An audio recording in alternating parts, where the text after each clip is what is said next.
నమస్తే friends, welcome to my classes. నేను మీ దండు వెంకటరాములు. ఈ వీడియోలో మనం బీకామ్ వాళ్ళకి సంబంధించినటువంటి ఫైనాన్షియల్ అకౌంటింగ్కి సంబంధించినటువంటి పేపర్ 2024లో పేపర్ ప్యాటర్న్ అనేటటువంటిది ఎట్లా వస్తుంది, మరియు ఇంపార్టెంట్ క్వశ్చన్లు అనేటటువంటివి ఎట్లా వస్తాయి క్వశ్చన్ పేపర్లో, పేపర్ ప్యాటర్న్ని మరియు మోడల్ పేపర్ని మీకు ఈ వీడియోలో ఎక్స్ప్లెయిన్ చేయడానికి ప్రయత్నం చేస్తాం. వీటన్నిటికి సంబంధించినటువంటి ఇంపార్టెంట్ క్వశ్చన్లు నేను ఆల్రెడీ ప్రిపేర్ చేయడం జరిగింది. మీకు కింద డిస్క్రిప్షన్లో వీడియో లింక్ ఇస్తా, చూడడానికి ప్రయత్నం చేయండి. ఈ వీడియోలో తెలంగాణ రాష్ట్రంలో ఉన్నటువంటి అందరికీ యూజ్ అయ్యే విధంగా ఎక్స్ప్లెయిన్ చేయడానికి ప్రయత్నం చేస్తున్నాం. ఈ ఫైనాన్షియల్ అకౌంటింగ్ అనేటటువంటిది టైం అనేటటువంటిది 3 గంటల సమయం ఉంటుంది. యూనివర్సిటీని బట్టి మ్యాక్సిమం 80 మార్క్సే ఉంటుంది. కొన్ని అటానమస్ కాలేజీలకు 75 మార్కులకు గాను ఉండడం జరుగుతుంది. సో గుర్తుంచుకోండి, అన్ని యూనివర్సిటీలకు 80 మార్కులతోనే క్వశ్చన్ పేపర్ వస్తుంది. అటానమస్ కాలేజీలు అయితే 75 మార్కులు ఉంటాయి. క్వశ్చన్ పేపర్ అనేటటువంటిది సెక్షన్ ఏ మరియు సెక్షన్ బిగా ఉండడం జరుగుతుంది. చూడండి, సెక్షన్ ఏ మరియు సెక్షన్ బిగా ఉండి సెక్షన్ బిలో ఆర్ ఆప్షన్ అనేటటువంటిది రావడం జరుగుతుంది. సెక్షన్ ఏలో ఉండేటటువంటి అన్ని క్వశ్చన్లు మ్యాక్సిమం థియరీ పార్ట్ లాగానే ఉంటాయి. ఒక 5 క్వశ్చన్స్ థియరీ లాగా, ఒక 6 ఒక క్వశ్చన్ ప్రాబ్లమేటిక్ టైపు. ఓవరాల్గా కొన్ని సమ్ టైమ్స్ 6 థియరీ టైప్ క్వశ్చన్సే రావచ్చు. అటానమస్ కాలేజ్ వాళ్ళకైతే 8 క్వశ్చన్స్ కూడా రావచ్చు అనమాట.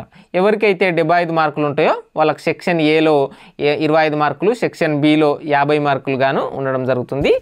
ఇక ఎవరైతే 80 మార్కులకు గాను క్వశ్చన్ పేపర్ ఉంటుందో వాళ్ళకి సెక్షన్ ఏలో 20 మార్కులు మరియు సెక్షన్ బిలో 60 మార్కులకు గాను క్వశ్చన్ పేపర్ అనేటటువంటిది ఉండడం జరుగుతుంది. గుర్తుంచుకోండి. సో ఇక్కడ సెక్షన్ బిలో ఉండేటటువంటిది మోస్ట్ ఇంపార్టెంట్. చూద్దాం క్వశ్చన్స్ అనేటటువంటి. మొత్తం ఫైనాన్షియల్ అకౌంటింగ్లో 5 యూనిట్లు ఉండడం జరుగుతుంది. 5 యూనిట్ల నుంచి 5 క్వశ్చన్స్ వస్తాయి. అంటే 5 రౌండ్లో 10 క్వశ్చన్లు వస్తాయి. అందులో 9, 10, 11, 12, 13 ఏవైతే ఇవన్నీ ఉంటాయో అందులో ఒక క్వశ్చన్ థియరీ, ఒక క్వశ్చన్ ప్రాబ్లమేటిక్ క్వశ్చన్ రావడానికి ఆస్కారం ఉంది. ఏదైనా ఒక క్వశ్చన్లో 2 థియరీ టాపిక్లు వచ్చే అవకాశం ఉంటుంది. మ్యాక్సిమం థియరీ మరియు ప్రాబ్లం, థియరీ అండ్ ప్రాబ్లం ఈ విధంగా ఆర్ ఆప్షన్తో ఫైనాన్షియల్ అకౌంటింగ్ అనేటటువంటిది బీకామ్ వాళ్ళకు రావడం జరుగుతుంది అనమాట. కాకతీయ వాళ్ళకైనా సరే, ఉస్మానియా వాళ్ళకైనా సరే, పాలమూరు వాళ్ళకైనా సరే, అందరికి ఒకటే రకంగా తెలంగాణ రాష్ట్రంలో ఉన్నటువంటి అన్ని యూనివర్సిటీలకు ఒకటే రకంగా ఉంటుంది. ఇప్పుడు 2024కు సంబంధించినటువంటి మోడల్ పేపర్ ఇట్లా వస్తుంది. ఒక మాక్ ఎగ్జాంపుల్కు సంబంధించినటువంటి మోడల్ పేపర్ చూద్దాం. స్క్రీన్ మీద మోడల్ పేపర్ చూడండి. ఫైనాన్షియల్ అకౌంటింగ్కి సంబంధించి ఇది అటానమస్ కాలేజ్ కాబట్టి 75 మార్కులు. ఇక్కడ మీకు 80 మార్కులకు గాను క్వశ్చన్ పేపర్ ఉండి పార్ట్ ఏ అనేటటువంటిది 20 మార్కులకు గాను ఉండడం జరుగుతుంది. ఇది అటానమస్ కాలేజ్ కాబట్టి పార్ట్ ఏలో 8 క్వశ్చన్స్ ఇచ్చిండ్రు. జనరల్ కాలేజ్ వాళ్ళకు 6 క్వశ్చన్స్ అనేటటువంటివి రావడం జరుగుతుంది అనమాట. So financial accounting time duration 3 hours, 75 మార్కులకు గాను ఉంటుంది. అన్ని క్వశ్చన్లు రాయాలి. ఇక్కడ ఇచ్చినటువంటి అంటే 5 క్వశ్చన్స్ రాయాలి, 6 క్వశ్చన్స్ ఇస్తే. ఇక్కడ సెక్షన్ ఏలో accounting concept, functions of financial accounting, journal proper, journalize the following in the books of భగవాన్ అనేటటువంటిది ఏదైతే ఉందో ఇక్కడ 4th క్వశ్చన్ ఒకటి ప్రాబ్లమేటిక్ క్వశ్చన్ లాగా ఇచ్చిండ్రు కదా. సో మ్యాక్సిమం 1-2 క్వశ్చన్లు ప్రాబ్లమేటిక్ క్వశ్చన్స్ వస్తాయి. ఎర్రర్స్ ఆఫ్ కమిషన్, అట్లాగే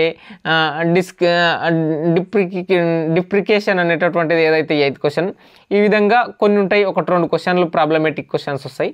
ఇక్కడ సెక్షన్ బిలో చూసుకోండి, 9th A theory question, 9th B problematic question.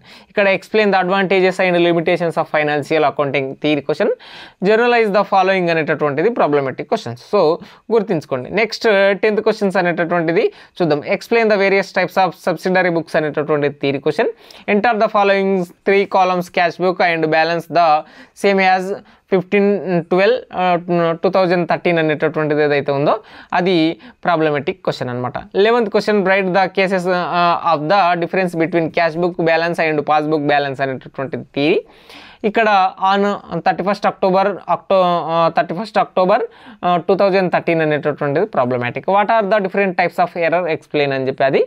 అట్లాగే mister Seenu purchased a machine అనేటటువంటిది ప్రాబ్లమాటిక్ క్వశ్చన్. ఇక్కడ 11 list out the various assets and liabilities appears in the balance sheet well preparing financial accounting అని చెప్పి theory. మరియు follow the trial balance of mister Murali అనేటటువంటిది problematic question అనమాట. So ఇక్కడ మీరు దీనికి సంబంధించినటువంటి ఫైనాన్షియల్ అకౌంటింగ్ మోడల్ పేపర్ ఈ విధంగా రావడం జరుగుతుంది. మార్కుల డిఫరెన్స్ అనేటటువంటిది యూనివర్సిటీని బట్టి చేంజ్ కావడం జరుగుతుంది. మార్కుల డిఫరెన్స్ మాత్రమే ఉంటుంది, సిలబస్లో ఏ డిఫరెన్స్ ఉండదు, క్వశ్చన్లలో ఏ డిఫరెన్స్ ఉండదు. నేను ఇంపార్టెంట్ క్వశ్చన్ల వీడియోలకు సంబంధించి కింద డిస్క్రిప్షన్లో ఇవ్వడానికి ప్రయత్నం చేస్తా, చూడడానికి ప్రయత్నం చేయండి. సైనింగ్ అవుట్, నేను మీ దండు వెంకట్రాములు. ఖచ్చితంగా ఈ వీడియో మీ ఫ్రెండ్స్ అందరికీ షేర్ చేయడానికి ప్రయత్నం చేయండి.